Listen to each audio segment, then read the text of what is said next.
Let me tell you a secret. Your shoes are trying to tell you a story. Just flip them upside down and you'll find hidden messages to help you run smarter. I have 4 pairs here, each telling a different story as my running journey has developed over the years. And by the end of this video, you'll be able to decipher what your shoes are saying. Let's start off with an easy one.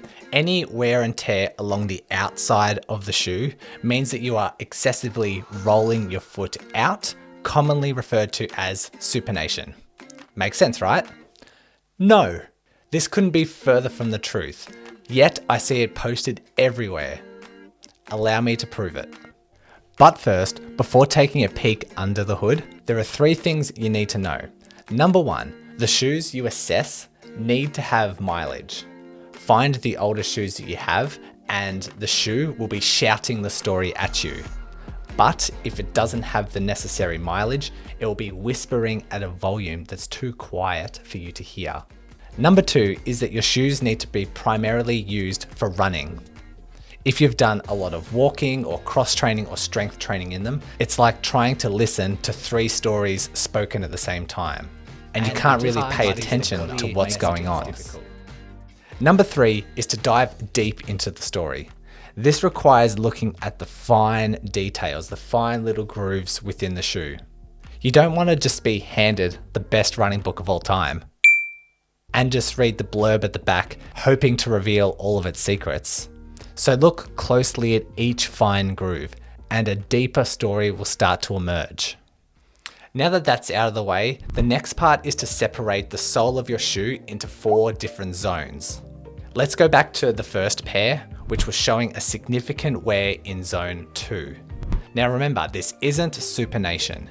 Instead, shoes with wear and tear along the outside of the border means there's a high probability you are running with a narrow or crossover step width. Let me explain. Your step width refers to the foot contact in relation to the midline. A somewhat natural or wide step width will mean that your right foot makes contact on the right side of the midline. A narrow contact means your foot lands directly on the midline, and a crossover means your foot travels across the midline. The more lateral your wear and tear, the more narrow your step width, as this will be the part of the shoe that contacts the ground first. The story of these shoes takes me back 5 years ago when I used to run with an extreme crossover step width. And since I've changed my step width, more on that later, but as you can see now, my more recent shoes have wear and tear falling within zone 1. Now you can see I have hardly any wear and tear in zones 3 and 4. This is because growing up playing basketball, I was always a 4-foot runner, and this habit transferred over into my distance running. If you have wear and tear more significant in either zone 3 or 4, odds are you fall within 85% of the population and make your initial contact with your heel.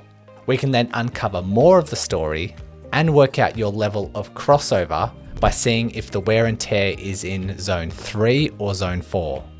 To illustrate this point, I have my normal walking shoes, which mainly have been worn out the grooves within zone 3 because I obviously walk with a heel contact.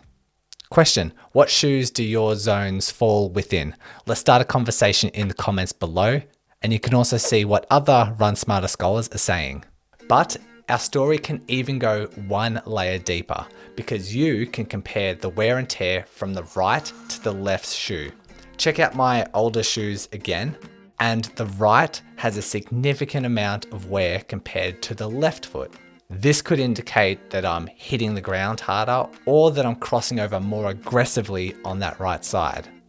In fact, at the time of me wearing these shoes, I was suffering pain on the inside of my knee, and to overcome that injury, I actually changed my step width, and it really helped this recovery.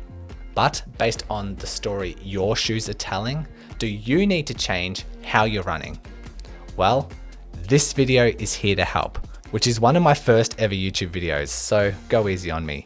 But we'll answer if your step width is putting you at risk of injury, and if you do need to change it, practical tips on how to do so.